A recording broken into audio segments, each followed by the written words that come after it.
இஸ்லாமிய மார்க்கத்துல உள்ள மூக்க நுழைச்சு முஸ்லிம்களை அவங்களுடைய மார்க்கத்தின் அடிப்படையில் நடக்க விட மாட்டோம் என்ற அளவிற்கு இவர்கள் பெரிய அநியாயத்தையும் அயோக்கியத்தனத்தையும் அதிகாரத்தை பயன்படுத்தி செய்வார்களேயானால் இதுதானே ஜனநாயகம் குழி தோண்டி புதைக்கப்படுகிறது. எதிர்க்கட்சிகளை அடக்குவது, பத்திரிகையாளர்களை ஒடுக்குவது, தனக்கு எதிராக யாரெல்லாம் போராடுகிறார்களோ அவர்களை மிரட்டுவது, ஒவ்வொருவருக்கும் அவர்களுடைய உரிமைகளை தர மறுப்பது, இது போன்ற நிகழ்வுகள் தொடர்ச்சியாக இன்னும் நடக்கும் என்று சொன்னால், ஜனநாயகம் படுகொலை நோக்கி செல்லும் என்று சொன்னால் இந்திய நாட்டினுடைய நிலை அதுல பாதாளத்தை நோக்கி போகும். இவங்களுக்கு அதுல எந்த அக்கறையும் இருக்காது. தங்களை வளப்படுத்திக் கொள்வார்கள், தன்னை சார்ந்த நபர்களை வளப்படுத்திக் கொள்வார்கள். பொதுமக்களுடைய பாதுகாப்புக்கு அவங்க கவனம் எடுக்கிறதில்லை, பொதுமக்களுடைய கல்வி தரத்துக்கு அவங்க முக்கியத்துவம் கொடுக்கிறதில்லை, பொதுமக்களுடைய ஆரோக்கியத்திற்கு அவங்க முக்கியத்துவம் கொடுக்கிறதில்லை, இந்தியாவை அதை முன்னேற்றுவதற்காக அவங்க முக்கியத்துவம் கொடுக்கிறதில்லை. முழுக்க முழுக்க அந்த சிறுபான்மை சமூகத்திற்கு எதிரான விஷயத்தையே அரசியலாக செய்து இந்த ஜனநாயகத்தை குழி தோண்டி புதைக்கின்றார்கள். இதனால பல மக்கள் பாதிக்கப்படுகிறார்கள். இஸ்லாம் சொல்லுகிறது, அநியாயக்கார ஆட்சியாளனுக்கு எதிராக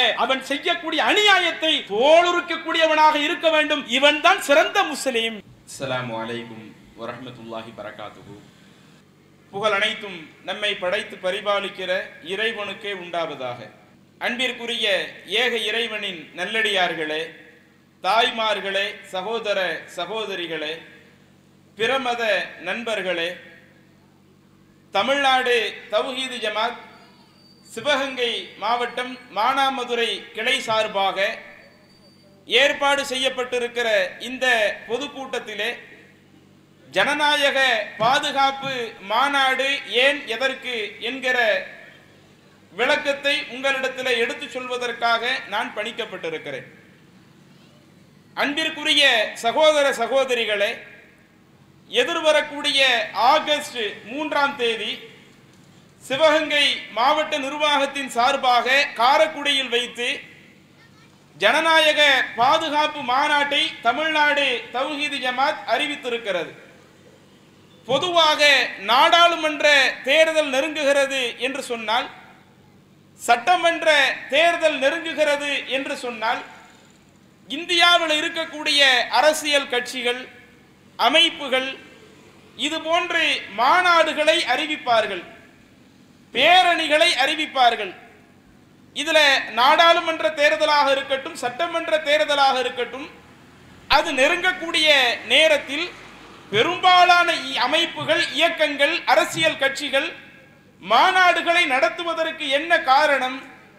ஒரு மாநாட்டை நடத்தி அதில் அதிகமான மக்கள் திரளை நாம் காட்டினால் நாம் நம்முடைய செல்வாக்கை ஆளக்கூடிய ஆட்சியாளர்களுக்கு எடுத்து காட்டலாம்.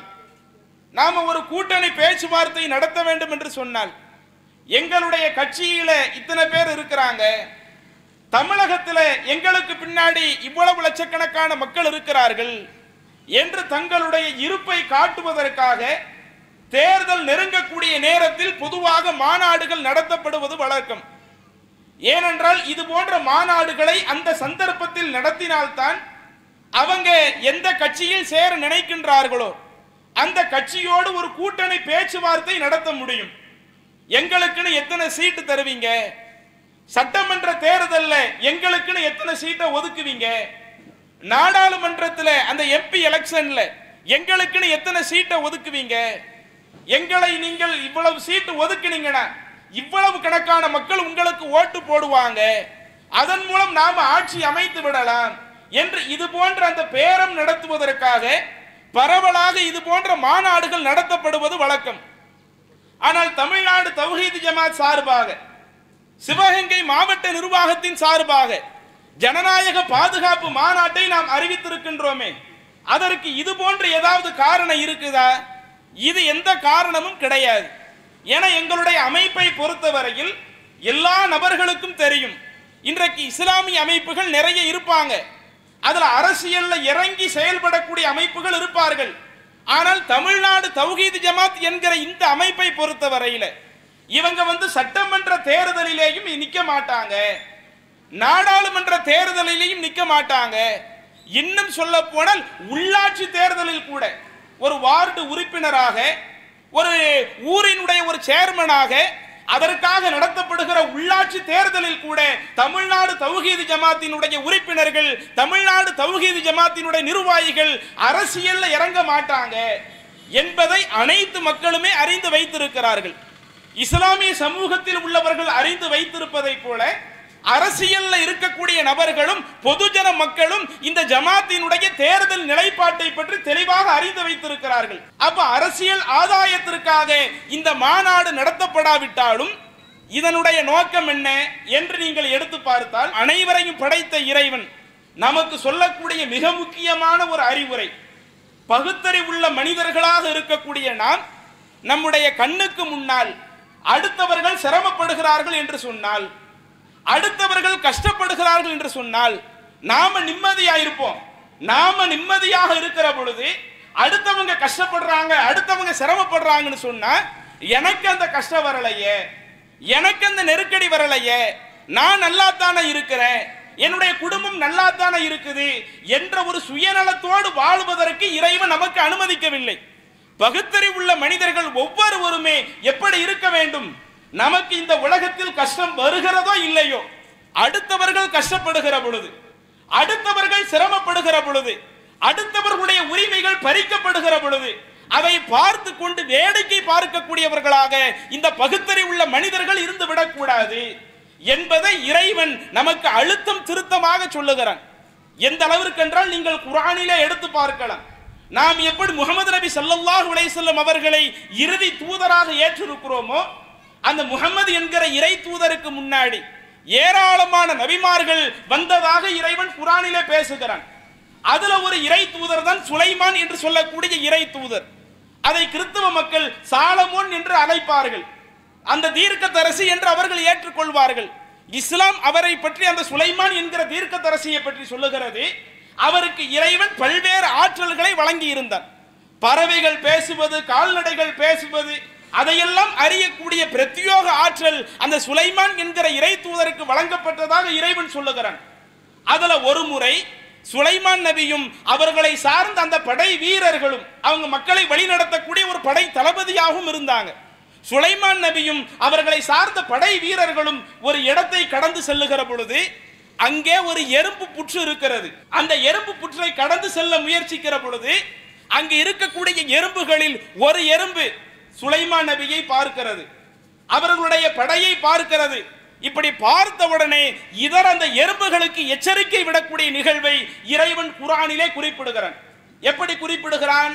யா ஐயுகன் நம்லு, அந்த ஒரு எறும்பு எல்லா எறும்புகளுக்கும் சொல்லுகிறது, எறும்புகளே உதுகுலு மசாக்கினக்கும், நீங்கள் உங்களுடைய இருப்பிடத்திற்கு உள்ளேயே இருந்து கொள்ளுங்கள், உங்களுடைய புற்றுகளுக்கு உள்ளேயே இருந்து கொள்ளுங்கள்.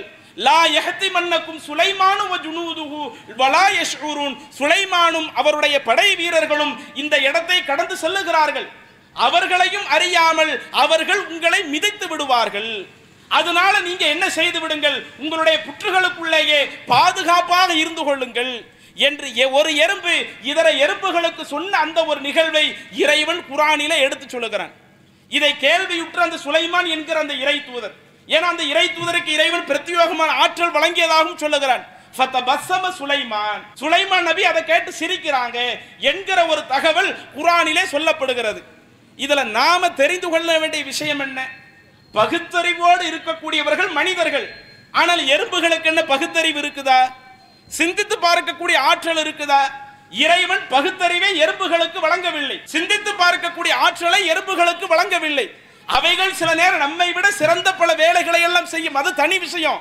ஆனால் நாம் எப்படி பகுத்தறிவோடு இருக்கிறோமோ அது போன்ற பகுத்தறிவுகள் எறும்புகளுக்கு வழங்கப்படவில்லை. அவ பகுத்தறிவு இல்லாத ஒரு உயிரினமே தன்னுடைய சமுதாயத்திற்கு ஒரு பாதிப்பு என்று வருகிற பொழுது, தன்னுடைய சமுதாயத்தில் சில நபர்கள் கஷ்டப்படுகிறார்கள், சிரமப்படுகிறார்கள் என்பதை உணர்கிற பொழுது அந்த கஷ்டம் தன்னுடைய சமுதாயத்திற்கு அடைந்து விடக் கூடாது என்று பகுத்தறிவற்ற ஒரு எறும்பு நினைக்கிறது என்று சொன்னால், பகுத்தறிவுள்ள ஒரு முஸ்லிம் அப்படி இருக்க முடியுமா? நம்ம கண்ணுக்கு முன்னாடி இன்றைக்கு ஏராளமான அநியாயங்கள் நம்முடைய நாட்டிலே நடந்து கொண்டிருக்கிறது. ஆளக்கூடிய ஆட்சியாளர்களால், ஒன்றிய அரசாங்கத்தால் ஏராளமான அநியாயங்கள் நம்மளுடைய கண்ணுக்கு முன்னால் நடக்கிறது. அதனால ஒட்டுமொத்த இந்திய மக்களும் அதிக அளவில் பாதிக்கப்பட்டு கொண்டிருக்கிறார்கள். இன்னும் சொல்ல போனால் நம்முடைய இந்திய நாட்டிற்கு இருக்கக்கூடிய ஒரு தனி சிறப்பு, இந்த இந்திய நாடு ஒரு மதச்சார்பற்ற ஒரு நாடு. இந்த நாட்டில் எந்த மதத்தை சார்ந்தவர்களும் அவங்களுடைய மதத்தை சுதந்திரமாக பின்பற்றி கொள்ளலாம். அவங்க தன்னுடைய மதத்தினுடைய கொள்கையை அடுத்தவர்களுக்கு எடுத்து சொல்லிக் கொள்ளலாம், பிரச்சாரம் செய்து கொள்ளலாம். அடுத்தவருக்கு தன்னுடைய கருத்தை திணிப்பதுதான் நம்ம நாட்டு சட்டப்படி கூடாதே ஒழிய தான் ஏற்றிருக்கக்கூடிய அந்த கொள்கையை அடுத்தவருக்கு எடுத்து சொல்வது, பிரச்சாரம் செய்வது நம்முடைய இந்திய அரசியல் சாசன சட்டத்தில் 25வது பிரிவிலிருந்து 28வது வரை பிரிவை நீங்கள் எடுத்து பார்த்தால் நம்முடைய அரசியல் சாசனமும் நமக்கு ஒரு அழகான ஒரு உரிமையை தந்திருக்கிறது. அப்படி உரிமை தரப்பட்டிருக்கிற அந்த அரசியல் சாசனம் பல இடங்களில் கேலி கூத்தாக்கப்படுகிறது.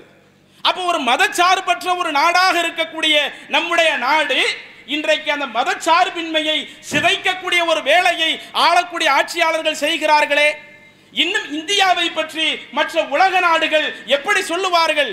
இந்தியா என்பது ரெப்ரசன்டேட்டிவ் டெமோக்ரசி, இது ஒரு ஜனநாயக நாடு என்று இந்தியாவை ஒரு அதிகமான மக்கள் பின்பற்றக்கூடிய ஒரு ஜனநாயக நாடாக, அதிக மக்கள் தொகை கொண்ட ஒரு ஜனநாயக நாடாக இந்த இந்தியாவை மற்ற உலக நாடுகள் பார்க்கிறது. அந்த ஜனநாயகம் என்றால் என்ன? எதை நாம டெமோக்ரசி என்று சொல்லுகிறோம்? எதை இந்திய ஜனநாயகம் என்று சொல்லுகிறோம்?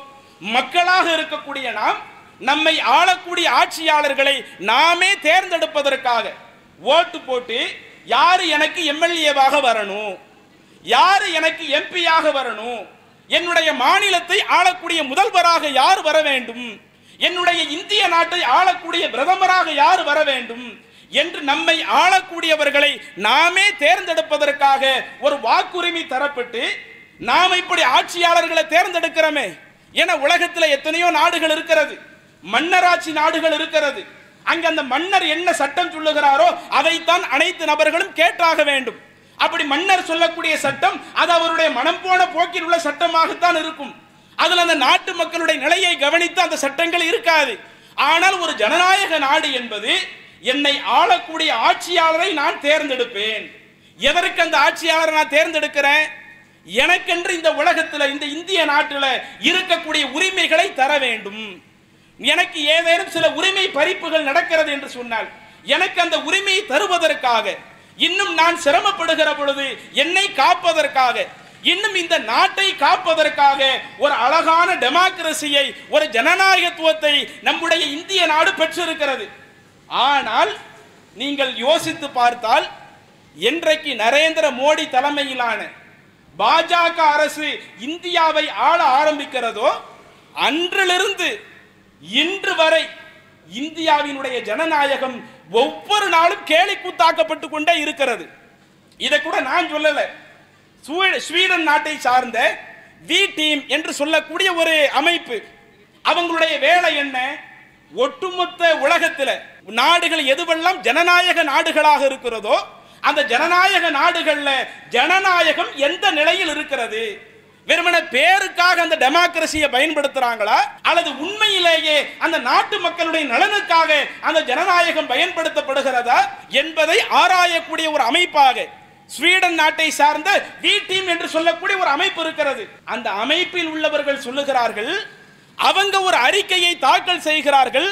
இன்றைக்கு நீங்கள் சமூக வலைதளத்தில் தேடினாலும் இந்த தகவலை எளிதில் பெற்றுக்கொள்ளலாம். இந்திய நாட்டிலே தற்பொழுது பாஜக அரசு ஆட்சி அமைத்ததிலிருந்து இப்போது வரை இவர்களுடைய ஆட்சியினுடைய போக்கு எந்த அளவிற்கு போய்விட்டது என்று சொன்னால், இந்தியாவிலே ஜனநாயகம் என்பது அழிவினுடைய விளிம்பை நோக்கி போய் கொண்டிருக்கிறது. கொஞ்சம் பாதிக்கப்பட்டதாக சொல்லல, ஜனநாயகமே அழிவினுடைய விளிம்பை நோக்கி சென்று விட்டது என்று அடுத்தவர்கள் சொல்லுகிறார்கள் என்றால், ஒரு கட்டத்தில் நம்முடைய நாட்டை பத்தி புகழ்ந்தாங்க, இது ஒரு மதச்சார்பற்ற நாடு, இங்க எல்லா நபர்களும் அவங்களுடைய மதத்தையும் சுதந்திரமா பின்பற்றாங்க, இந்திய குடிமகனாக எல்லாரும் ஒற்றுமையில இருக்கிறாங்க, ஒற்றுமையில் வேற்றுமை காணக்கூடிய ஒரு நாடாக இருக்கிறது, சிறந்த ஜனநாயக நாடாக இருக்கிறது என்று கடந்த காலங்களில் இந்த நாட்டை பற்றி புகழ்ந்தவர்கள் இன்றைக்கு இந்திய நாட்டை பற்றி, இந்திய நாட்டினுடைய ஜனநாயகத்தை பற்றி சொல்லுகிற பொழுது, இந்திய நாட்டிலே ஜனநாயகம் இது அழிவினுடைய விளிம்பில் இருக்கிறது என்று சொன்னால், இப்படி அழிவினுடைய விளிம்பில் இருக்கக்கூடிய இந்த ஜனநாயகத்தை காக்கக்கூடிய பொறுப்பும் கடமையும் இந்த இந்திய குடிமக்கள் ஒவ்வொருவருக்கும் இருக்குதா இல்லையா?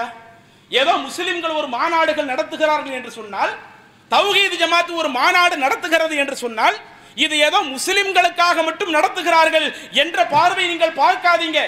இந்த மாநாடு நடத்தப்படுவதனுடைய நோக்கம் முஸ்லிம்களுக்காக மட்டுமல்ல, இந்த நாட்டிலே அனைத்து சமூக மக்கள் இருக்கிற பொழுது நம்முடைய நாட்டிலே ஜனநாயகம் முறையாக காப்பாற்றப்பட்டால்தான், ஜனநாயகம் முறையாக பின்பற்றப்பட்டால்தான் இந்த நாட்டு மக்கள் எந்த கஷ்டங்களும் இல்லாமல் இருப்பார்கள், எந்த சிரமங்களும் இல்லாமல் இருப்பாங்க.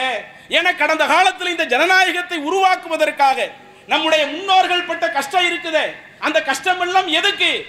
இந்த நாட்டில் இருக்கக்கூடியவர்கள் கடைசி வரை நிம்மதியோடு இருக்க வேண்டும் என்று சொன்னால் அதற்காக ஒரு சிறந்த ஒரு ஜனநாயகத்தை நாம் வடிவமைக்க வேண்டும் என்று சொல்லித்தான் நம்முடைய முன்னோர்கள் சிரமப்பட்டு இந்த ஜனநாயகத்தை வடிவமைத்தார்கள்.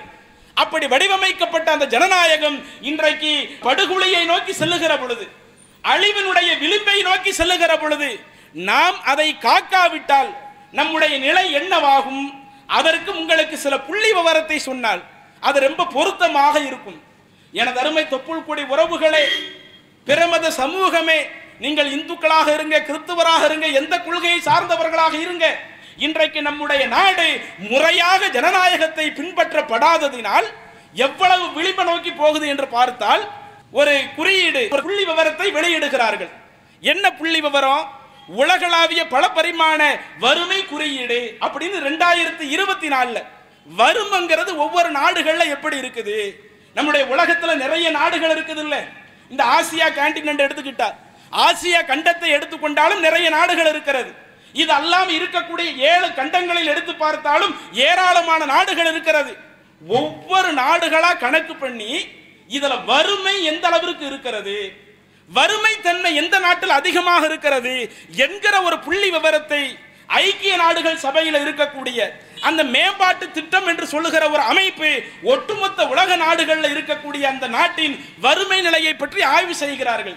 அப்படி ஆய்வு செய்துவிட்டு சொல்லுகிறார்கள், அதுல இந்தியா மட்டும் ஒரு 5 நாடுகளை சொல்றாங்க. வறுமை கோடு ரொம்ப அதிகமாக இருக்கக்கூடிய, வறுமையில் உள்ள மக்கள் நிறைய இருக்கக்கூடிய நாடுகளை பட்டியலிடுகிற பொழுது அந்த 5 நாடுகள்ல முதல் இடத்தை இந்தியாவிற்கு கொடுக்கிறாங்க. நம்முடைய நாடு ஒரு கட்டத்தில் எப்படி இருந்தது, எப்படி பொருளாதார செழிப்பில் இருந்தது, இப்படி இருக்கக்கூடிய நாடு இன்றைக்கு எந்த அளவுக்கு வறுமையில போய் இருக்கிறது? இந்தியாவில் இருக்கக்கூடிய மக்கள் தொகையில 234 மில்லியன் கணக்கான மக்கள் இன்றளவும் வறுமையில் வாடிக்கொண்டிருக்கிறார்கள். அந்த புள்ளி விவரத்தை எடுத்து பார்க்கிற பொழுது நமக்கே எந்த அளவிற்கு கவலை வருகிறது தெரியுமா? நம்மை விட சின்ன நாடாக இருக்கக்கூடிய பாகிஸ்தான், நம்மளை விட ஒரு சின்ன நாடு தானே. அந்த நாட்டில் எடுத்துக்கிட்டா இந்தியாவில் இருக்கக்கூடிய வறுமையை விட அங்க இருக்கக்கூடிய வறுமை குறைவாக இருக்கிறது. அதற்கடுத்து எத்தியோப்பியாவை எடுத்துக்கிட்டார், அது இந்தியாவில் இருக்கக்கூடிய வறுமையை விட அந்த நாட்டில் குறைவாக இருக்கிறது. நைஜீரியா, அதிகமான மக்கள் நம்ம ஆரம்பத்தில் கேள்விப்பட்டிருப்போம். அந்த ஆப்பிரிக்கா கான்டினென்ட்ல இருக்கக்கூடிய அதிகமான நாடுகள் அது வறுமையில நிறைய கோர பிடியில் இருக்கிற நாடுகள் கேள்விப்பட்டிருப்போம். அதுல நைஜீரியாவை எடுத்துக்கொண்டாலும் இந்தியாவை விட அங்கு இருக்கக்கூடிய வறுமை குறைவாக இருக்கிறது. காங்கோ நாட்டை எடுத்துக்கிட்டாலும் இந்தியாவில் இருக்கக்கூடிய வறுமையை விட அங்கு குறைவாக இருக்கிறது.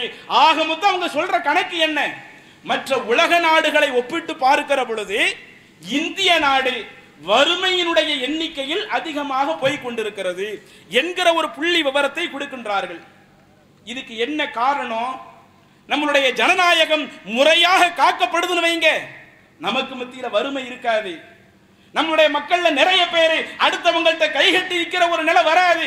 ஜனநாயகம் முறையாக காக்கப்படாததினால், ஜனநாயகத்தை காக்க வேண்டிய ஆட்சியாளர்கள் அந்த ஜனநாயகத்தை காக்க தவறியதால் அவங்களுடைய வளத்தை அதிகரித்துக் கொண்டிருக்கிறார்கள், தன்னுடைய வளத்தை அதிகரிக்கின்றார்கள். இந்த நாட்டு மக்கள் மேல கவனம் எடுக்க மாட்டேங்கிறாங்க. அதனால இந்த நாடு மற்ற நாடுகளை விட, பாகிஸ்தானை விட வறுமையில் அதல பாதாளத்தை நோக்கி போகுதுன்னு சொன்னா அப்ப இது நாம கவனிக்க வேண்டிய முக்கியமான அம்சம் இருக்குதா இல்லையா? அடுத்து பாருங்க, இந்த இந்தியாவினுடைய இன்னொரு மிக முக்கியமான ஒரு கோர நிலையை பற்றி எடுத்து சொல்லுகிறார்கள். உலகளாவிய அமைதி குறியீடு. உலகத்தில் எந்தெந்த நாடுகள் அது அமைதியான நாடுகளாக இருக்கிறது, ஒரு தீவிரவாதம் இல்லாம, பயங்கரவாதம் இல்லாம, மக்களுக்கு சிரமத்தை கொடுக்காத விதத்துல ஒரு நிம்மதியாக வாழக்கூடிய நாடுகள் என்ன என்கிற ஒரு பட்டியலை அதை ஒரு நிறுவனம், பொருளாதாரம் மற்றும் அமைதிக்கான ஒரு நிறுவனம் அதை ஆய்வு செய்து சொல்லுகிறார்கள். அதுல சொல்லுகிற பொழுது மொத்தம் 163 நாடுகளை கணக்கில் எடுக்கிறாங்க. அந்த 163 நாடுகள்ல இந்தியா 116வது இடத்துல இருக்குது. அந்த அளவுக்கு இந்தியா என்பது அமைதியின்மைக்கான ஒரு நிலையாக இருக்குது. ஏன் நம்மளுடைய நாடு அமைதியின்மைக்குரிய ஒரு நிலையா இருக்குது? ஏராளமான வன்முறைகள் ஏன் நடக்குது?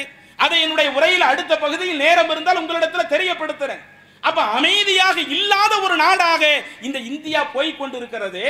ஒரு கட்டத்தில் மற்ற நாடுகள் எல்லாம் மதச்சார்பற்ற நாடு, வெவ்வேறு மதத்தில் உள்ளவர்களாக இருந்தாலும் ஒற்றுமையாக வாழக்கூடிய நாடு, அமைதியாக வாழக்கூடிய நாடு என்று கடந்த காலத்தில் நம்முடைய நாட்டினுடைய பெருமையை பேசியவர்கள் இன்றைக்கு அமைதியின்மைக்குரிய ஒரு நாடாக நம்முடைய இந்தியாவை கொண்டு போய் தள்ளுகிறார்கள் என்று சொன்னால், அதில் 116வது இடத்தை இந்த இந்தியா பெறுகிறது என்று சொன்னால், அப்ப இதற்கெல்லாம் என்ன காரணம்?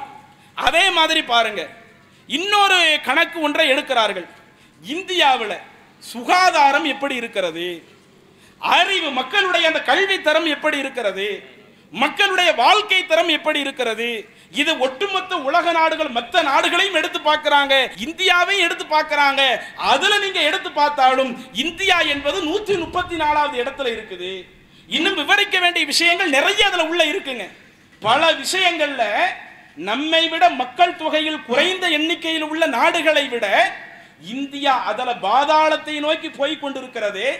இன்னும் நமக்கு பக்கத்துல இருக்கிற பங்களாதேஷ் இருக்குது. பங்களாதேஷ் கூட நம்மை விட வறுமையில கொஞ்சம் குறைச்சு காட்டி இருக்கிறான், பொருளாதாரத்தில் நம்மளை விட மிகைத்து போய் கொண்டிருக்கிறான். ஆனால் பங்களாதேஷை விட நம்முடைய நாடு இன்றைக்கு பொருளாதாரத்திலேயும் கல்வி அறிவிலேயும் ஒவ்வொரு விஷயங்களிலேயும் மற்ற மற்ற உலக நாடுகளை விட மிகவும் பின்தங்கி போகிறது என்று சொன்னால் அதற்கு என்ன காரணம்? ஆரம்பத்திலே நம்முடைய நாட்டிலே கடைபிடிக்கப்பட்ட ஜனநாயகம் தற்பொழுதுள்ள காலகட்டங்களில் முறையாக கடைபிடிக்கப்படுறது கிடையாது. குறிப்பாக என்றைக்கு பிரதமர் மோடி இந்தியாவை ஆளக்கூடிய ஒன்றிய பொறுப்பிற்கு வந்தாரோ 2 தடவை ஆட்சியை பண்ணி முடித்து விட்டார்கள். 3வது தடவையும் மைனாரிட்டியாக இருந்து கொண்டு 2 கட்சியினுடைய தயவில இன்றைக்கு ஆட்சி கட்டிலே உட்கார்ந்து இருக்கிறார்கள். வந்து இதிலையும் 1 வருஷத்தை கழித்து விட்டார்கள். ஆக மொத்தம் 11 வருஷம் இவர்கள் கழித்து இருக்கின்றார்களே. அந்த 11 வருடங்களிலேயும் நீங்கள் எடுத்து பார்ப்பீர்களேயானால் நம்மளுடைய இந்திய ஜனநாயகம் ஒவ்வொரு ரீதியிலேயும் அது குழி தோண்டி புதைக்கப்பட்டிருக்கிறது. உதாரணத்துக்கு ஒண்ணா எடுத்து சொல்றேன்.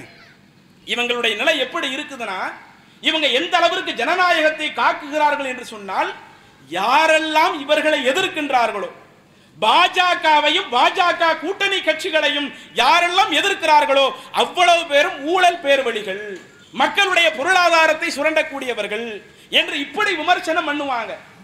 ஆனா பாஜக காரங்க யாரை எடுத்துக்கிட்டாலும் எங்களிடத்தில் ஊழல் இருக்காது, நாங்கள் ஊழலற்ற ஆட்சியை தரக்கூடியவர்கள் என்று இந்த அளவிற்கு இவர்கள் ஜனநாயகத்தை காக்கக்கூடிய லட்சணம் எந்த அளவிற்கு இருக்குதுன்னு பாருங்க. அதைத்தான் காங்கிரஸ் கட்சியை சேர்ந்த ஒரு செய்தி தொடர்பாளர் ஒரு முறை செய்தியாளரை சந்திக்கும் பொழுது ஒரு வாஷிங் மிஷினை பக்கத்தில் வச்சுக்கிட்டாரு. வாஷிங் மிஷினை பக்கத்தில் வச்சுட்டு சொல்றாரு, இந்த வாஷிங் மிஷின் இருக்குது இல்ல, இந்த மாதிரி தான் பாஜக பிஜேபி கட்சிக்கு உதாரணம். அவர் எதை சொல்றாரு? ஒரு வாஷிங் மிஷினை குறிப்பிடுகிறார். ஏன் சொல்றாரு?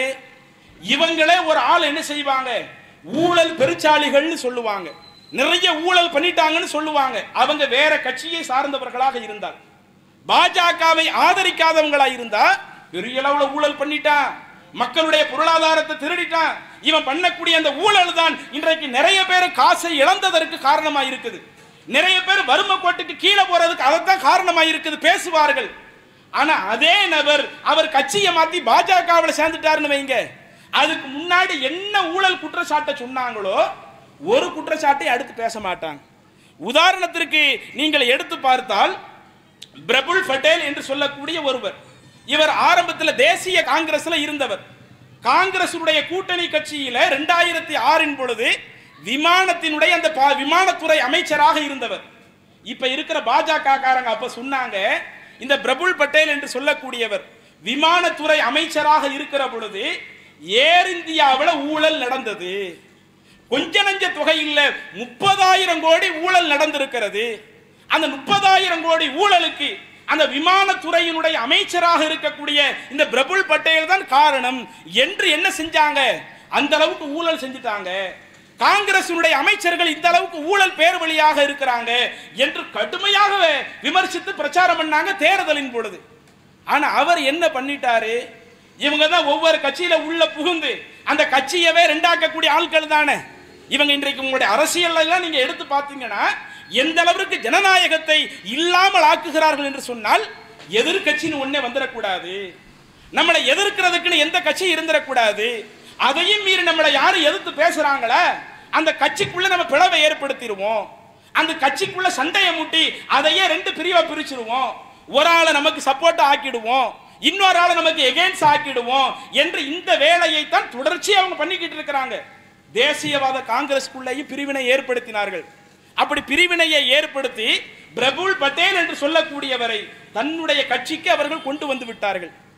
எனது அருமை சகோதர சகோதரிகளே, எங்களுடைய தொப்புள் கொடி உறவுகளே, இவர்களுடைய லட்சணம் ஜனநாயகத்தை பாதுகாக்கக்கூடிய முறை எந்த அளவிற்கு இருக்குதுன்னு பாருங்க. அவர் காங்கிரஸ்ல இருக்கிறப்ப, அங்க அமைச்சரா இருக்கிறப்ப 30,000 கோடி ஏர் இந்தியாவில் ஊழல் பண்ணி விட்டார் என்று சொன்னவர்கள், எப்போது அவர் பாஜகவுக்குள்ள வந்துட்டாரோ சிபிஐ மூலமாக அந்த வழக்கை கொஞ்சம் கொஞ்சமா நிர்மூலமாக்கி கடைசியில் இவர் எந்த தப்புமே செய்யல. அதனால தான் சொன்னாங்க பாஜகங்கிறது ஒரு வாஷிங் மிஷின் மாதிரி, யாராவது அழுக்கு பிடிச்ச ட்ரெஸ்ஸோடு உள்ள வர்றாங்கன்னு வைங்க, பாஜக அவர்களை சுத்தப்படுத்தி விடும். யாரெல்லாம் ஊழல் செஞ்சு மாட்டினார்களோ மாட்டியவர்கள் பாஜகவுக்குள்ள வந்துட்டாங்கன்னா அவங்களுடைய ஊழல் வழக்கு அத்துணையும் அத்தோடு முடிக்கப்பட்டு விடும். இப்படி இருந்துச்சுன்னா ஒரு நாட்டினுடைய ஜனநாயகம் எப்படிங்க காக்கப்படும்? யாரு தப்பு செஞ்சாலும் தப்பு செஞ்சவங்களை தண்டிக்கிறது தானே சரியான ஜனநாயகம். தப்பு செஞ்சவன் நம்ம கட்சிக்காரனா அல்லது நமக்கு எதிர்கட்சிக்காரனா ஆளை பார்க்க கூடாது.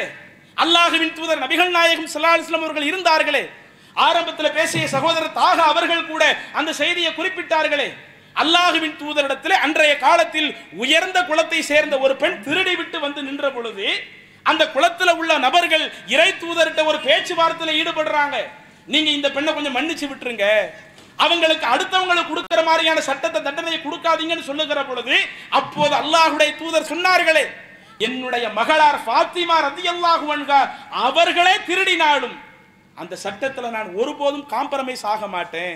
சட்டம் என்று வந்து விட்டால் அதுல நான் அவர்கள் செய்த குற்றத்தை தான் பார்ப்பேனே ஒழிய, இவங்க நம்முடைய மகளாச்சே, நம்முடைய மனைவியாச்சே, நமக்கு தெரிஞ்சவங்களாச்சே, நம்ம சமூகத்தில் உள்ளவங்களாச்சே என்று பார்க்க மாட்டேன் என்பதை டிக்ளேர் செய்தார்களே. இப்படிப்பட்ட இறை தூதருடைய முன்மாதிரி இருக்கிறப்ப இவங்களுடைய லட்சணம் எப்படி இருக்குது?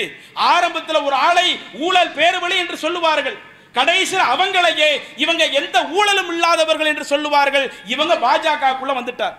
இதே மாதிரி நிறைய நீங்க சொல்லிக்கிட்டே போலாம். அஜித் பவார்னு சொல்லக்கூடியவரை ஊழல் பெருச்சாலினாங்க, அவர் உள்ள வந்தாரு, உள்ள வந்தவனே அவருடைய ஊழல் வழக்கு இல்லாம போயிடுச்சு. அப்ப இந்த மாதிரி இவர்கள் நடப்பார்கள் என்று சொன்னால் அப்ப இதுல எப்படி நம்முடைய ஜனநாயகம் முறையாக காக்கப்படும்? கொஞ்சம் யோசித்து பாருங்கள். அதே மாதிரி ஒரு நாட்டுல ஜனநாயகம் கரெக்டா இருக்குதுன்னு சொன்னா அதனுடைய அளவுகோல் என்ன தெரியுமா? எதிர்கட்சிக்காரர்களை தேவையில்லாமல் முடக்கக்கூடிய வேலைகளில் ஈடுபடக்கூடாது. ஒருத்தர் யோக்கியனாக இருந்தா, நான் கரெக்டா ஆட்சி பண்றேன், மக்களுக்காக நான் சரியான முறையில் பணியாற்றுகிறேன் என்று சொன்னால் அவனுடைய யோக்கிய தன்மை எப்போது வெளிப்படும்? அவனை எதிர்க்கக்கூடிய எதிர்கட்சிகள் இருந்தாலும் அந்த எதிர்கட்சிகளால் குற்றம் சுமத்தப்படாத அளவுக்கு இருக்கணும். இல்ல இவர் மேல நான் எந்த குற்றத்தையும் பார்க்கலையேங்க, இவர் அந்த அளவுக்கு மக்களிடத்தில் நியாயமா நடந்துகிட்டாரு என்கிற அளவிற்கு இருக்கணும். ஒருவேளை அந்த ஆட்சியாளரிடத்தில் சில தவறுகள் ஏற்பட்டாலும் அவரை எதிர்த்து பேசக்கூடிய எதிர்கட்சிகளுக்கு அவர்களுடைய உரிமைகளை முறையாக கொடுக்கணும். ஆனா இன்னைக்கு உங்களுடைய ஜனநாயகத்தில் அதை பார்க்க முடியுதா? ஒன்றிய அரசில் இன்றைக்கு அதை பார்க்க முடிகிறதா? எதிர்கட்சிக்காரர்களுடைய அந்த குரல் வலைகள் எல்லாம் இன்றைக்கு நசுக்கப்படுகிறதா இல்லையா? உதாரணத்திற்கு இப்ப நாடாளுமன்ற தேர்தல் முடிஞ்சிச்சுல, அந்த தேர்தல் பிரச்சாரின் போது நடந்த நிகழ்வுகளை எடுத்து பாருங்க, அதுக்கு சில மாதங்களுக்கு முன்னாடி நடந்த நிகழ்வுகளை எடுத்து பாருங்க. யாரெல்லாம் இவருக்கு எதிராக அணி திரண்டார்களோ அவருக்கு எதிராக அணி திரண்ட அந்த கட்சிகளை எல்லாம் லிஸ்ட் அவுட் எடுக்கிறாங்க. அப்படி கட்சிகளை எல்லாம் லிஸ்ட் அவுட் எடுத்து அதுல யாருக்கு எதிராக நம்ம அமலாக்கத்துறையை அனுப்பலாம், ஈடியை யாருக்கு எதிராக அனுப்பலாம், ஐடி யாருக்கு எதிராக அனுப்பலாம், இப்படி ஈடி அமலாக்கத்துறையை இது போன்ற தன் கையில் வைத்திருக்கக்கூடிய அந்த துறையை எதிர்கட்சிகளுக்கு எதிராக ஏவி அரவிந்த் கெஜ்ரிவாலை அந்த தேர்தலுக்கு கொஞ்சம் முன்னாடி கைது செய்தார்களா இல்லையா? இன்னொரு மாநிலத்தினுடைய முதல்வரை அது போன்ற அந்த அமலாக்கத்துறையை பயன்படுத்தி ஈடி ஐடியை பயன்படுத்தி அவர்கள் கைது செய்தார்களா இல்லையா? அப்போ ஒரு அச்சுறுத்துறது, எங்களை எதிர்த்து யாரும் நிக்க கூடாது, எங்களை எதிர்த்து யாரும் நிக்கிறீங்களா, அப்படி நிக்கக்கூடிய அந்த கட்சிக்குள்ள உள்ள ஆட்களை நாங்க அவங்களுக்கு எதிராக அமலாக்கத்துறை அனுப்புவோம். கோர்ட்டே கண்டிக்கிறது. அமலாக்கத்துறை கொண்டு வரக்கூடிய அந்த பல வழக்குகள் அது நியாயமற்றதாக இருக்கிறது, கைது செய்வதற்கு உகந்ததாக எது இல்லாம இருக்குது என்று கோர்ட்டிலே கண்டிக்கக்கூடிய அளவிற்கு இன்றைக்கு அமலாக்கத்துறையை எதிர்க்கட்சிகளுக்கு எதிராக இப்படி முடக்கி வைக்கக்கூடிய ஒரு நிலையை பார்க்கிறாங்களே. அப்ப எதிர்க்கட்சியவே முடக்கினால் அது எப்படிங்க சரியான ஜனநாயகமா இருக்கும்? இன்னும் சொல்ல போனா எதிர்க்கட்சியை மட்டுமல்ல, பத்திரிகையாளர்களையும் முடக்கக்கூடிய ஒரு வேலையை செய்கிறார்கள். பத்திரிகையாளர்கள் இருக்கிறாங்கல்ல, அவங்க தான் ஒரு அரசாங்கத்தில் இருக்கிற பிளஸ் மைனஸ் வெளியே கொண்டு வரக்கூடிய இடத்துல இருக்கிறாங்க. வெகுஜன மக்களுக்கு அதை கொண்டு வந்து சேர்க்கக்கூடிய இடத்துல இருக்கிறாங்க. இவர்கள் ஆட்சி அமைத்ததிலிருந்து இவர்கள் ஜனநாயகத்தை காக்கக்கூடிய லட்சணம் எந்த அளவிற்கு மோசமாக போய் கொண்டிருக்கிறது என்று சொன்னால், பத்திரிகை துறையில் இருக்கக்கூடியவர்களையும் முடக்கி நீங்க எங்களுக்கு எதிராக எதுவும் பேசக்கூடாது, அதையும் மீறி எதிராக பேசுவியா உன்னை ஜெயிலில் உள்ளதுக்கு போடுவேன், உனக்கு எதிராக பல வழக்குகளை கொண்டு வருவேன். இன்னும் சொல்ல போனால் தேச விரோத வழக்குகளை கூட எத்தனையோ பத்திரிகையாளர்களுக்கு எதிராக இவர்கள் பயன்படுத்தி இருக்கிறார்களே. அப்போ ஒரு அரசாங்கம் எதிர்க்கட்சிகளை முடக்குகிறது, பத்திரிகை துறையை முடக்குகிறது, தனக்கு எதிராக யாரும் வந்துடக்கூடாது, இந்த அளவிற்கு முடக்கக்கூடிய ஒரு அரசாங்கம் எப்படி ஜனநாயகத்தை காக்கக்கூடிய அரசாங்கமா இருக்க முடியும்? இவைகளெல்லாம் பொதுவான விஷயங்கள். இன்னும் சொல்ல போனா கொஞ்சம் டீப்பா பேசுறதா இருந்தா, இன்னைக்கு இந்திய நாட்டு மக்களுடைய பாதுகாப்புல ஒரு அச்சுறுத்தல் இருக்குதா இல்லையா? பஹல்காம் தாக்குதல் 26 பேர் இறந்தாங்க. சுற்றுலாவுக்கு வந்த 25 பேரும் அதுல குதிரை சவாரிக்காக இருக்கக்கூடிய அதுல ஒரு நபரும் அந்த பஹல்காம் தாக்குதலில் இறந்தார்கள். மொத்தம் 26 பேர். ஒரு நாட்டில் இவ்வளவு பெரிய ஒரு அநியாயம் நடக்குது. கேட்டா பாகிஸ்தான்ல இருந்து வந்தா தாக்குனான் என்று சொல்லப்படுகிறது. அதற்கு பிறகு இந்தியாவுக்கும் பாகிஸ்தானுக்கும் மத்தியில் சண்டை நடக்குது. அதுவெல்லாம் ஒரு புறம் இருக்கட்டும். இதுல நம்ம கேட்கிறது என்னன்னா, பல ஆட்கள் அதை கேள்வியாக முன்வைக்கிறார்கள். இன்னும் எதிர்க்கட்சிகள் கூட அந்த டயத்துல சொன்னாங்க, நீங்க சிறப்பு நாடாளுமன்ற கூட்டத்தை கூட்டுங்க, அந்த சிறப்பு நாடாளுமன்ற கூட்டத்தில் இந்த பஹல்காம் அந்த தாக்குதலுக்கு எதிராக, தீவிரவாத தாக்குதலுக்கு எதிராக இன்னும் எங்களுக்கு விளக்கம் கொடுக்கணும், சிறப்பு நாடாளுமன்றத்தை கூட்டுங்கன்னு சொன்னா நாடாளுமன்றத்தை கூட்டுவது கிடையாது. சரி, பத்திரிகையாளர் சந்திப்பை ஒரு பிரதமர் நடத்தி இந்தியாவுக்கே அச்சுறுத்தக்கூடிய ஒரு நிகழ்வு நடந்திருக்கிற பொழுது அதுல பத்திரிகையாளர்கள் முன்னாடி விளக்கணும் இல்ல, அப்படி விளக்குவதான ஒரு சரியான ஒரு ஜனநாயக மரபா இருக்கும். பத்திரிகையாளரை சந்திக்கல. இன்னும் சொல்ல போனா அந்த தாக்குதலில் 4 பேர் ஈடுபட்டதாக சொல்லப்படுது. அந்த 4 பேரை இன்றைக்கு இவர்களால் பிடிக்க முடிஞ்சிருக்குதா? பஹல்காம்ல ஒருத்தன் உள்ள வருவானா? அந்த பஹல்காம் என்பது இந்தியா எல்லைக்கு ஒட்டிய ஒரு பகுதி அல்ல. இந்தியாவுக்கு பாகிஸ்தானுடைய அந்த எல்லையில இருந்து ஏறத்தாழ 300 கிலோமீட்டர் தாண்டி இருக்குது. அப்போ ஒருத்தன் ஒரு நாட்டில் இருந்து 300 கிலோமீட்டர் உள்ள தாண்டி வர்றான்னா, வந்து இங்கு உள்ள இந்தியர்களை அவன் தீவிரவாத தாக்குதலில் ஈடுபடுத்துறான்னா, தீவிரவாத தாக்குதலில் ஈடுபட்டதோடு மட்டுமல்லாமல் 26 பேரை கொன்றொழித்ததோடு மட்டுமல்லாமல் அவன் இந்த நாட்டை விட்டு தப்பித்து செல்கிறான் என்று சொன்னால், அப்ப எங்களுக்கு என்ன பாதுகாப்பு இருக்குது? எங்களுடைய உயிரை நீங்கள் எந்த அளவிற்கு மதிக்கின்றீர்கள்? அப்ப ஒட்டுமொத்த இந்த மக்களுடைய உயிரை பாதுகாப்பே இவர்களுடைய அரசாங்கத்தில் கேள்விக்குறியாக இருக்கிறது என்று சொன்னால், அப்ப இந்த ஜனநாயகத்திற்கு எதிராக நாம ஒன்று சேரக்கூடிய ஒரு நிலை இருக்குதா இல்லையா? இவ்வளவு விளிம்பை நோக்கி இந்த ஜனநாயகம் போகிற பொழுது அதை காக்க வேண்டிய பொறுப்பு இந்தியாவில் இருக்கக்கூடிய அனைத்து சமூக மக்களுக்கும் இருக்குதா இல்லையா? இவைகளெல்லாம் அனைத்து சமூக மக்களுக்கு சொல்லப்படக்கூடிய ஒரு தகவல்.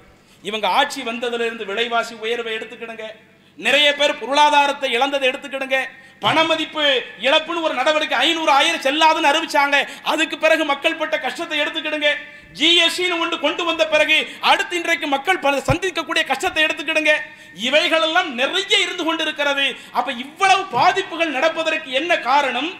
இவர்கள் முறையான ஜனநாயகத்தை கடைபிடிக்கவில்லை, இவர்கள் மக்களுக்காக ஆளவில்லை, மக்களுடைய உரிமைக்காக இவர்கள் பாடுபடுவது கிடையாது, தன்னுடைய நலத்தை மட்டும்தான் பார்த்து கொண்டிருக்கிறார்கள் என்பன போன்ற ஒரு நிகழ்வு தான் இவர்களுடைய இந்த ஆட்சியில நம்ம பார்க்க முடிகிறது. இது ஒரு பகுதி. இதனுடைய இன்னொரு பகுதியை எடுத்து பாருங்கள்.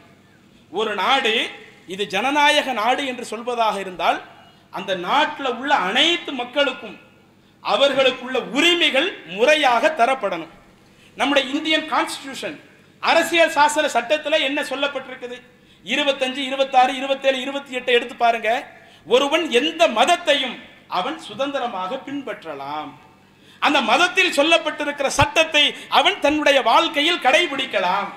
அதே மாதிரி அவன் என்ன செய்யலாம்? தன்னுடைய மதத்தில் சொல்லப்பட்டிருக்கிற கருத்துக்களை அடுத்தவர்களுக்கு எடுத்தும் சொல்லலாம். அடுத்தவர்களுக்கு திணிக்கக்கூடிய, எந்த அளவுக்கு சொல்றாங்கன்னா, இன்றைக்கு ஒரு மத நம்பிக்கையில் இருக்கக்கூடியவர்கள் அவங்க தன்னுடைய மத விவகாரங்களை முடித்துக் கொள்வதற்காக, அவங்க ஒரு கல்வி நிறுவனங்கள் அமைப்பதற்காக தனியாகவும் அவர்கள் கல்வி நிறுவனத்தை அமைத்துக் கொள்ளலாம். அதுல கூடுதலா ஒருபடி மேல போய் சொல்றாங்க, இன்றைக்கு ஒருவன் ஒரு கல்வி நிறுவனத்தில் சேருகிறான், அங்கே ஒரு வழிபாட்டு உரிமை நடந்து கொண்டிருக்கிறது, அந்த வழிபாட்டு உரிமை நான் சார்ந்த மரபுக்கு மாத்தமா இருக்குதுன்னா அதுல நான் கடைபிடிக்க வேண்டிய அவசியம் இல்லை என்கிற அளவிற்கு ஒரு சமூகத்திற்கு ஒரு சமய சுதந்திரத்தை நம்மளுடைய இந்திய அரசியல் சாசன சட்டம் வழங்கி இருக்கும் பொழுது இவங்க அந்த ஜனநாயக மரபுகளையும் மீறுகிறார்கள். எந்த அளவுக்குனா அமெரிக்காக்காரன் ஒரு ஆய்வறிக்கையை வெளியிடுகிறான். அமெரிக்காக்காரன் வெளியிடக்கூடிய ஆய்வறிக்கை, அது என்ன ஆய்வறிக்கை? உலக அளவில் எந்தெந்த நாடுகள்ல அவர்களுடைய சமய உரிமை முறையாக தரப்படுகிறது, மத உரிமை முறையாக வழங்கப்படுகிறது என்பதை வெளியிடுவதற்காக இன்டர்நேஷனல் லெவல்ல உள்ள ஒரு ஆய்வறிக்கை ஒன்றை வெளியிடுகிறான். அதிலே சொல்லுகிறான், இந்தியாவிலே குறிப்பாக இந்த மோடி தலைமையிலான ஆட்சி அமைத்ததில் இருந்து நிறைய மத ரீதியிலான துன்புறுத்துதல்கள் அதிகரித்துக் கொண்டே இருக்கிறது, நிறைய மத ரீதியிலான மதத்வேஷ கருத்துக்கள் அதிகமாக விதைக்கப்பட்டு கொண்டே இருக்கிறது, இதனால் தனிப்பட்ட நபர்கள் அதிகமாக பாதிக்கப்பட்டு கொண்டிருக்கிறார்கள், அடுத்தவர்களை மதத்தை காரணம் காட்டி தாக்கி கொண்டிருக்கிறார்கள், கும்பலாக சேர்ந்து கொண்டு அடுத்தவர்களுடைய உயிரை படித்துக் கொண்டிருக்கிறார்கள், இது போன்ற மத உரிமை மீறல்கள் நிறைய இந்தியாவில் நடக்குது என்று அமெரிக்காவை சொல்லுகிறது என்று சொன்னால் அது நம்முடைய நாட்டில் நடக்குதா இல்லையா? உதாரணத்திற்கு நீங்க எடுத்து பாருங்களேன், மாட்டு இறைச்சியின் பெயரால எத்தனை மக்கள் அடித்துக் கொல்லப்பட்டிருக்கிறார்கள். அந்த வரலாறை நீங்க எடுத்து பார்த்தீங்கன்னா மாட்டு இறைச்சியை காரணமாக வைத்து ஆரம்பத்தில் ராஜஸ்தான்ல அப்துல் கபூர் சொல்லக்கூடிய ஒருவரை அடித்து கொலை செய்கிறார்கள். அதற்கடுத்து ஊபியில முகமது அஹ்லக் என்று சொல்லக்கூடிய ஒரு முதியவரை கொலை செய்கிறார்கள். அந்த முதியவர் யார்?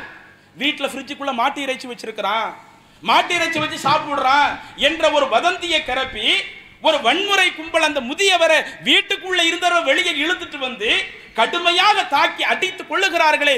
இன்னும் சொல்ல போனால் அந்த முகமது அஹ்லக் என்ற அந்த முதியவர் தன்னுடைய பிள்ளைகளில் ஒருவனை இந்திய நாட்டினுடைய ராணுவத்திற்காக அர்ப்பணித்திருக்கிறார். தன்னுடைய பிள்ளைய ஒருத்தர் ராணுவத்துக்காக அர்ப்பணித்திருக்கிறான். அப்படிப்பட்ட அந்த தந்தையை வீட்டில் மாட்டு இறைச்சி ஃப்ரிட்ஜுக்குள்ள வச்சிருக்கிறான் என்று சொல்லி தர தரன்னு இழுத்துட்டு வந்து அடித்து கொலையை செய்கிறார்கள்.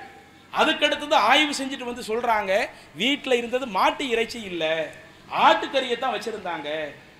அட பாவிகளா, மதத்வேஷ கருத்துக்களை சொல்லி மாட்டு இறைச்சி வச்சிருக்கிறான்னு சொல்லி ராஜஸ்தானில் ஆரம்பித்து ஊபியில முகமது அஹ்லக்கிலே ஆரம்பித்து அதே போல ரமலான் நேரம் ஒரு ஜுனைத் என்கிற சிறுவன் 16 வயது இருக்கும் என்று நினைக்கின்றேன், டெல்லியிலிருந்து ஜார்க்கண்டுக்கு அவன் Dress வாங்கிட்டு பெருநாளைக்கு Dress வாங்கிட்டு வர்றான்.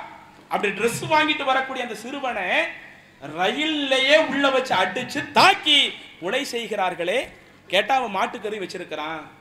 இப்படி எத்தனை ஆண்களை நீங்கள் அடித்தீர்கள், எத்தனை முஸ்லிம்களை அடித்தீர்கள், எத்தனை முஸ்லிம் பெண்களை அடித்திருக்கிறீர்கள், அடித்து எத்தனை நபர்களை கொன்றிருக்கிறீர்கள்.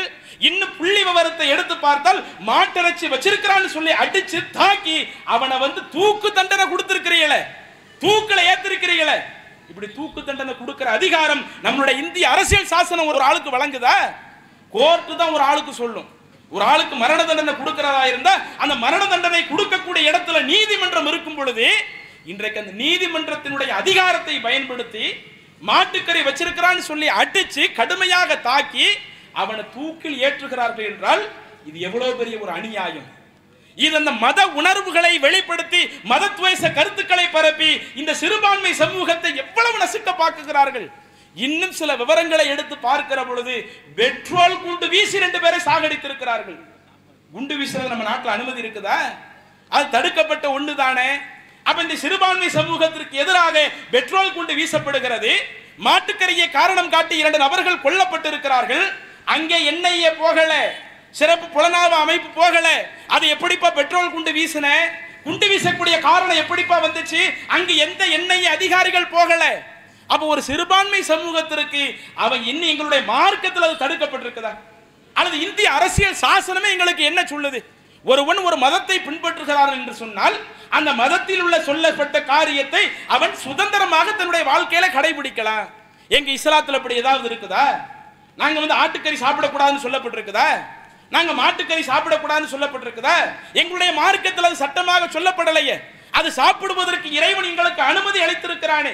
அப்ப எங்களுடைய மார்க்கம் எங்களுக்கு வழங்கிய அந்த உரிமையவே இன்றைக்கு மதத்துவேச கருத்துக்களை காரணம் காட்டி, நீ மாட்டுக்கறி சாப்பிடுறியா, உனக்கு உண்ணக்கூடிய அந்த உணவு உரிமையை வழங்க மாட்டேன். எந்த அளவுக்கு இவருடைய அயோக்கியத்தனம் எல்லை மீறி விட்டது என்று சொன்னால், இப்ப நம்ம ஹஜ் பெருநாள் கொண்டாடணுமா இல்லையா?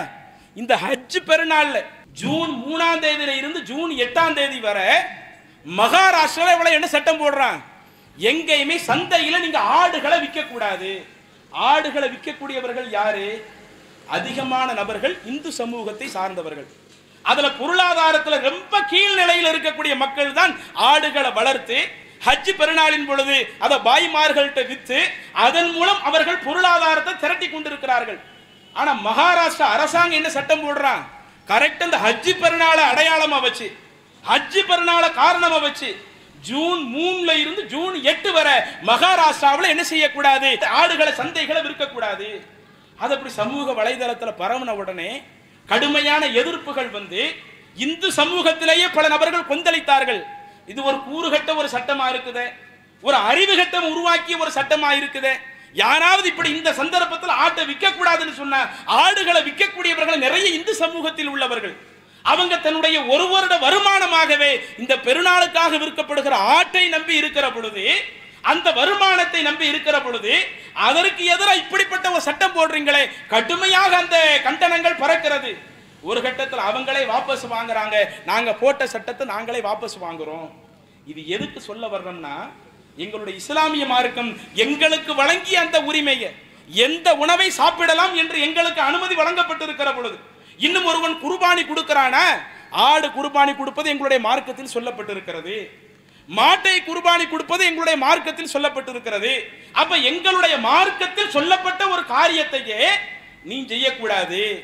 அதையும் மீறி நீ மாட்டு இறைச்சி சாப்பிட்டா என்று சொன்னால் உன்னை அடிப்பேன், உன்னைய கொல்லுவேன், கும்பலாக வந்து நான் வந்து உன் மீது தாக்குதல் தொடுப்பேன், அது பயங்கரவாதமாக நான் நடந்துக்கிட்டாலும் என் மேல எந்த நடவடிக்கையும் இருக்காது என்கிற அளவிற்கு இன்றைக்கு நம்முடைய நாட்டினுடைய நிலை போகிறது என்று சொன்னால், இதுதான் இந்த சிறுபான்மை சமூகத்தை காக்கக்கூடிய ஒரு முன்றா? இந்திய ஜனநாயகம் எங்களுக்கு வழங்கக்கூடிய மத உரிமையை இதுதான் பின்பற்றக்கூடிய ஒரு லட்சணமா? அப்ப இன்றைக்கு நம்முடைய சமூகம் இந்த அளவுக்கு உணவின் பெயராலே நசுக்கப்படுகிறதே, அதே போல உடையின் பெயரால நாம நசுக்கப்படலையா? நம்முடைய மார்க்கம் என்ன சொல்லுகிறது? ஒரு பெண் அவங்க ஒரு குறிப்பிட்ட பருவத்தை அடைந்து விட்டார்கள் என்று சொன்னால், அதற்கடுத்து அவங்க பொது வழிக்கு போகிற பொழுது அவங்க தன்னுடைய தலையை மறைத்து செல்ல வேண்டும். அதைத்தான் இன்றைக்கு நாம ஹிஜாபு புர்கான்னு சொல்றோம். இந்த ஹிஜாபுக்கு எதிராக கடந்த காலத்தில் பிரச்சனைகள் எழலையா?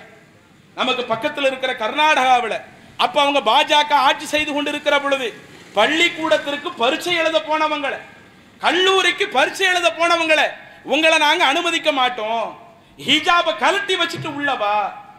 இந்த அதிகாரத்தை யாரு கொடுத்தது? எங்களுடைய மார்க் அப்படி சொல்லி இருக்குதா? இந்திய அரசியல் சாசனமே எனக்கு சட்டம் சொல்லுது, அல்லது இப்படி எல்லாத்துக்கும் அதை பொதுவாக்க முடியுமா? இன்றைக்கு சீக்கியர்கள் எல்லாம் வெளியே போறாங்கன்னா அதில் இருக்கக்கூடிய ஆண்கள் தலையில என்ன செய்வார்கள்? டர்பனை கட்டிவிட்டு சொல்லுவார்கள். ஏன் சொல்லி பாரு, எல்லா நபர்களும் ஒரே மாதிரி இருக்கணும்.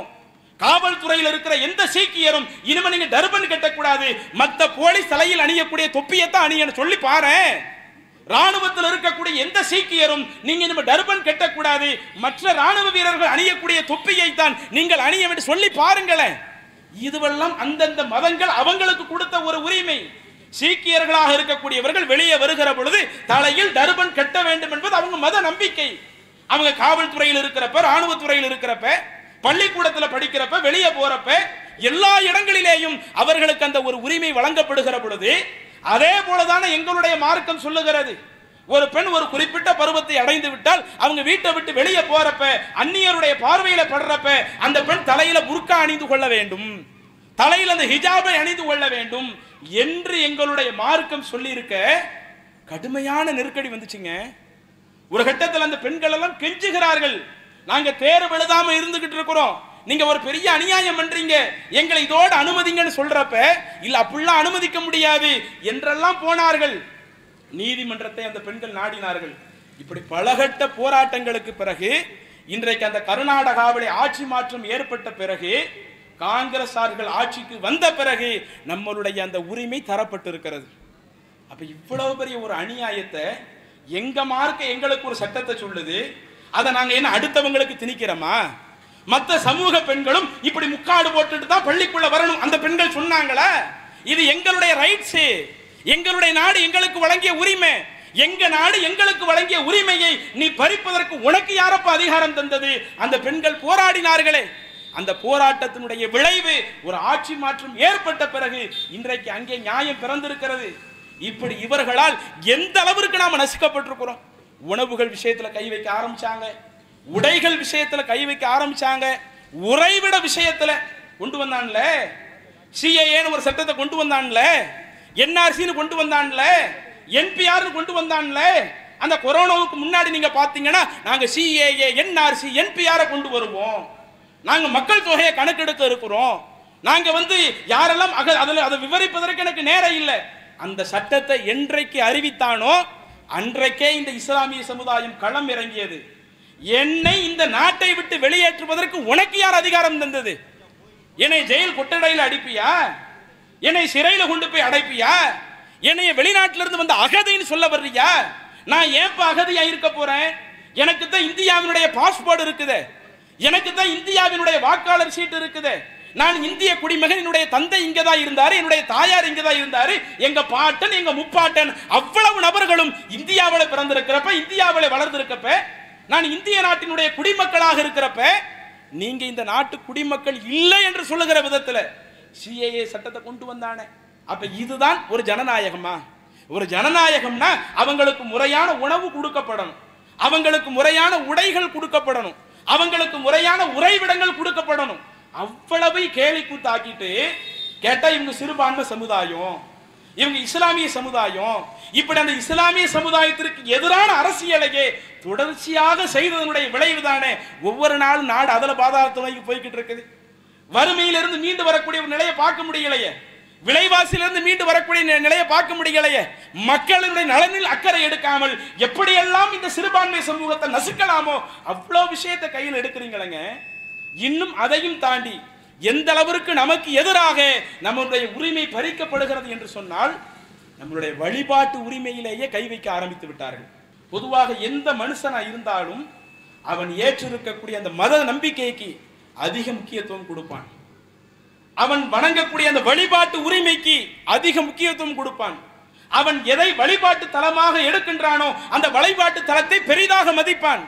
முஸ்லிம்கள் நாங்கள் பள்ளிவாசலை வழிபாட்டு தலமாக எடுக்கின்றோம், எங்களுக்கு பள்ளிவாசல் பெரிது நான் இருக்கக்கூடிய வீட்டை விட. ஒரு இந்து கோவிலை புனிதமாக நினைப்பான், அவனுடைய வீட்டை விட கோவில் புனிதமானது. ஒரு கிறிஸ்துவுக்கு சர்ச் அதை அவன் புனிதமாக நினைப்பான், அவனுக்கு அது மிக புனிதமானது. அப்படி ஒவ்வொரு நபரும் வழிபாட்டு தலத்தை புனிதமாக நினைக்கிறப்ப இன்னைக்கு நமக்கு எதிராக வழிபாட்டு தலத்திலேயே கை வைக்க ஆரம்பிச்சாங்கல்ல. 1992 பாபர் மஸ்ஜித் இடிக்கப்படுகிறது. அது மிக நீண்ட விஷயம், விளக்குவதற்கு நேரம் இல்லை. அந்த பாபர் மஸ்ஜித் இடிக்கப்படுவதற்கு ஒரு வருஷத்துக்கு முன்னாடி 1991 அப்போது இருக்கக்கூடிய காங்கிரஸ் அரசாங்கத்தால் நாடாளுமன்றத்திலே ஒரு சட்டம் இயற்றப்படுகிறது. The places of worship, வழிபாட்டு தல பாதுகாப்பு சட்டம் என்கிற ஒரு சட்டம் 1991 இயற்றப்படுகிறது. அந்த சட்டத்தில் என்ன விஷயத்தை சொன்னாங்க? பாபர் மஸ்ஜித், ராமர் கோவில் விவகாரம் அது பெரிசாக இருக்குது. இந்த ஒரு இடத்தை தவிர, பாபர் மஸ்ஜித் ராமர் கோவில் விவகாரத்துக்குரிய அந்த இடம் இருக்குதா இல்லையா, அந்த இடத்தை தவிர இந்தியா விடுதலை பெறுகிற பொழுது ஒவ்வொரு மதத்திற்குரிய அந்த வழிபாட்டு தலங்கள் அது எப்படி இருந்ததோ இனிமே அந்த வழிபாட்டு தலம் அப்படியே தான் இருக்கணும். ஏன்னா இப்ப இந்த ஒண்ணுல தான் இஷ்யூ நடக்குது, ஒரு பிரச்சனை நடக்குது. இது முஸ்லிம்களுக்கு சொந்தமா இந்துக்களுக்கு சொந்தமா, இந்த ஒண்ணுல தான் பிரச்சனை இருக்குது. அதை கோர்ட் அதுக்குரிய முடிவை சொல்லும். இதை தாண்டி வேற இந்தியா விடுதலை பெறுகிறப்ப ஒரு இடத்துல கோவில் இருந்ததா அது கோவிலாகத்தான் கடைசி வரை இருக்கணும். ஒரு இடத்துல பள்ளிவாசல் இருந்ததா அது பள்ளிவாசலாகத்தான் இருக்கணும். அதுல போய் அடுத்தவங்க போய் உரிமை கொண்டாடக்கூடாது, இது எங்களுக்குள்ள இடம் அடுத்தவங்க போய் நிக்க கூடாது என்பதற்காகத்தான் the places of worship வழிபாட்டுத்தல பாதுகாப்பு சட்டம் என்கிற ஒரு சட்டத்தை 1991 நாடாளுமன்றத்தில் ஏற்றினார்கள். அப்ப அந்த நாடாளுமன்றத்தில் ஏற்றப்பட்ட ஒரு சட்டம், அது அமுலுக்கு வந்த ஒரு சட்டம், அது இந்திய ஜனநாயகத்தில் உள்ளது தானே. இவன் என்ன பண்றான்டா, அதற்கடுத்தும் சில பள்ளிவாசலை குறி வைக்கிறான். உதாரணத்துக்கு சொல்வதாயிருந்தால் ஒரு 2 வருடம் 3 வருடத்திற்கு முன்னாடி ஊபியில் இருக்கக்கூடிய சம்பல் பகுதி, லக்னோவில் இருக்கிற சம்பல் பகுதியில் அங்க ஷாசி மஸ்ஜித் என்று சொல்லக்கூடிய ஒரு பள்ளிவாசல கோர்ட்ல போய் ஒருத்தன் வழக்கு தொடுக்கிறான். இந்த இடத்திலே கோவில் இருந்தது, எனவே நீங்கள் அங்க அகழ் ஆராய்ச்சி செய்வதற்காக கோர்ட் வந்து நீங்க உத்தரவிடணும், அதிகாரிகளுக்கு உத்தரவு போடணும் அப்படிங்கிற ஒரு வழக்கை தாக்கல் செய்கிறான். வழிபாட்டுத்தல பாதுகாப்பு சட்டங்கிறது என்ன? 1947 ஒரு இடம் எந்த வழிபாட்டு தலமா இருக்குதோ கடைசி வரை அதனுடைய உரிமைகள் காக்கப்படணும், அப்படித்தானே இருக்குது. அப்ப கோர்ட்ல ஒருத்த வழக்கு தொடுக்கிறான்னா நீ என்ன இந்த சட்டத்துக்கு மாத்தமா வந்து வழக்கு தொடுக்கிற? இவ்வளவு நாள் அது வந்து பள்ளிவாசலா இருக்குது, முஸ்லிம்கள் வழிபடக்கூடிய ஒரு தலமாக இருக்குது, அதுல போய் நீ ஏன் மூக்க நுழைக்கிற என்று அப்போதே கோர்ட் என்ன செய்திருக்கலாம், அந்த வழக்கை டிஸ்மிஸ் செய்திருக்கலாம். ஆனால் கோர்ட்டும் என்ன செய்தது, சில நேரங்களில் பாசிசம் எல்லா இடங்களிலும் உட்கார்ந்து எப்படி நம்மளுடைய ஜனநாயக குரல் வலையை நசுக்கிறாங்கன்னு பாருங்க. கோர்ட்ல இருந்து உத்தரவு அதிகாரிகளுக்கு போகுது, சரி அந்த பள்ளியவும் நீங்க ஆய்வு செய்யுங்க. திரும்ப அந்த பள்ளியை ஆய்வு செய்வதற்காக வர்றாங்க. முஸ்லிம்கள் அங்கு இருந்து இல்ல அப்படி நாங்க அதை அனுமதிக்க மாட்டோம், எங்களுடைய வழிபாட்டுல ஏற்கனவே ஒன்றை இழந்தது போதும், அந்த பாபர் மஸ்ஜித் இழந்தது போதும். இன்னும் ஆரம்பத்தில் சொன்னாங்களே ராமர் கோவில் இடிக்கப்பட்டு தான் பாபர் பள்ளி கட்டப்பட்டதுன்னு, கடைசியில் அந்த உச்ச நீதிமன்றம் தீர்ப்பு சொல்லும் பொழுது அவங்க சொன்ன தீர்ப்பு அந்த இடத்தில் கோவில் இருந்ததற்கான எந்த முகாந்தரம் கிடையாது, கோவில் இருந்ததே இல்லை, அங்கே பாபர் பள்ளி தான் இருந்தது. ஆனா பெரும்பாலான இந்துக்களினுடைய நம்பிக்கை அப்படி இருக்கிறதுனால நாங்க அந்த இடத்தை ராமர் கோவில் கட்டுறதுக்காக தர்றோம், கோவிலை இடிச்சிட்டு தான் பள்ளிவாசலை கட்டினான்னு ஒரு விஷம பிரச்சாரம் பரப்பப்பட்டது. அந்த விஷம பிரச்சாரத்திற்கு எதிராக அந்த கோர்ட்டே தீர்ப்பு கொடுக்கிற, அவன் செஞ்ச கொடுத்த தீர்ப்பும் அநியாய தீர்ப்பு தான், நம்மளுடைய உரிமையை பறிக்கக்கூடிய தீர்ப்பு தான். அதிலேயும் என்ன சொன்னார்கள், அங்கே கோவில் இருந்ததற்கான எந்த முகாந்தரம் கிடையாது, அங்கே பள்ளிவாசல் தான் இருந்தது, இருந்தாலும் அந்த பெரும்பான்மையினுடைய மக்களுக்காக அங்கே ராமர் கோயில் கட்டுறதுக்கு நாங்க இடம் தரணும், நீங்க பள்ளிவாசல வேற ஒரு இடத்துல கட்டுங்க. அந்த சந்தர்ப்பத்திலேயும் இன்னொரு வாக்குறுதி கொடுத்தார்கள். ஏற்கனவே வழிபாட்டுத்தல பாதுகாப்பு சட்டம்னு ஒண்ணு இருக்குது, இந்த பாபர் மஸ்ஜிதை தவிர்த்து இனிமே எந்த ஒரு வழிபாட்டு தலமும் அது சேதப்படுத்தப்படாது, அது இடிக்கப்படாது, அதனுடைய பாதுகாப்பு அது வந்து முறையாக இருக்கும் என்ற அந்த சந்தர்ப்பத்தில் கோர்ட்டே உச்ச நீதிமன்றமே வாக்குறுதி கொடுத்தது. ஆனா அதுக்கு பிறகு சம்பல்ல போய் சாசி மஸ்ஜித இது எங்களுடைய பள்ளிவாசல்னு அவங்க ஒருத்த வழக்கு தொடுக்கிறான், அவனுக்கு ஆதரவாக கோர்ட்டும் அந்த வழிபாட்டு சில சட்டத்தை கவனிக்காமல் நீங்க போய் ஆய்வு செய்யுங்கிறாங்க, அது ஒரு பிரச்சனையாக வெடிக்கிறது. அதிலே 5 முஸ்லிம்கள் இறந்திருக்கிறார்கள். அப்படி கடைசி வரை இந்த சிறுபான்மை சமுதாயத்துக்கு எதிராக தான் நீங்க நடப்பீங்களா? இப்படி இந்த அளவுக்கு ஒரு சமூகத்தினுடைய குரல் வலை நசுக்கப்படுகிறது என்றால் இந்த டெமோக்ரசி எப்படி அது ஒரு சரியான டெமோக்ரசியாக இருக்கும், ஒரு பாதுகாப்பு நிறைந்த டெமோக்ரசியாக இருக்கும்? இறுதியாக இப்ப வக்ஃப் திருத்த சட்டத்தை கையில் எடுத்து வச்சிருக்கிறாங்க. என்னப்பா வக்ஃப் திருத்த சட்டம்? எங்களுடைய இஸ்லாமிய மார்க்கம் எங்களுக்கு சொல்லுகிறது, ஒருவன் நன்மை எதிர்பார்த்து தன்னுடைய சொத்தை இறைவனுக்காக அன்பளிப்பு செய்கிறான் என்று சொன்னால் அந்த வக்ஃபிற்கு இஸ்லாம் அனுமதி கொடுக்கிறது. இப்படி ஒரு சொத்து வக்ஃப் செய்யப்பட்டு விட்டால் முகமது நபி அதற்கான சட்டத்தை சொல்லுகிறார்கள், வக்ஃப் செய்யப்பட்ட சொத்து லா யுபாஉ, அது அடுத்தவங்களுக்கு வித்தரக்கூடாது, வலா யூஹபு, அடுத்தவங்களுக்கு அன்பளிப்பா கொடுத்துடக்கூடாது, வலா யூரசு, அந்த வாரிசுதாரர்கள் இது எங்களுக்கு தான் சொந்தம்னு அந்த சொந்தம் கொண்டாடக்கூடாது. ஒருவன் தன்னுடைய சொத்தை பிறருக்கு அன்பளிப்பாக கொடுத்து விட்டால் அதை யாருக்கு சேல்ஸ் பண்ணக்கூடாது, யாருக்கு கிஃப்டா கொடுத்துடக்கூடாது, அது அவங்களுடைய வாரிசுதாரர்களை எங்களுக்கு கொடுங்கன்னு பங்கு வைக்க கூடாது. இதுதான் வக்ஃபுக்கான சட்டம் என்று இறை தூதர் சொல்லி இருக்க, இவன் ஆரம்பத்தில் உள்ள அந்த வக்ஃபு திருத்தத்தை மேற்கொள்ளுகிறான். ஏறத்தாழ 44 சட்டத்தை உள்ளே திருத்துகிறான், உள்ளே புகுத்துகிறான். எந்த அளவிற்கெல்லாம் அதை உள்ள புகுத்துறான். அந்த வக்ஃபை நிர்வகிக்கக்கூடிய நிர்வாகிகள் முஸ்லிமா இருக்கணும்னு கடந்த சட்டத்தில் இருந்துச்சு. அவன் அதை உள்ள திருத்தி முஸ்லிம் அல்லாத நபர்களை உள்ள கொண்டு வரலாம். வக்ஃபுங்கிறது எங்க சமுதாயத்தில் உள்ளது தானப்பா, எங்களுடைய சமுதாய மக்கள் வழங்கியதானே. அப்ப எங்களுடைய மார்க்கத்தில் அது எப்படி நிர்வகிக்கப்பட வேண்டும் என்ற வழிகாட்டுதல் எங்களுக்கு சொல்லப்பட்டிருக்கப்ப அதை நிர்வகிக்கக்கூடிய இடத்துல ஒரு முஸ்லிம் இருந்தா தான் அதை ஒழுங்கா நிர்வகிக்க முடியும்.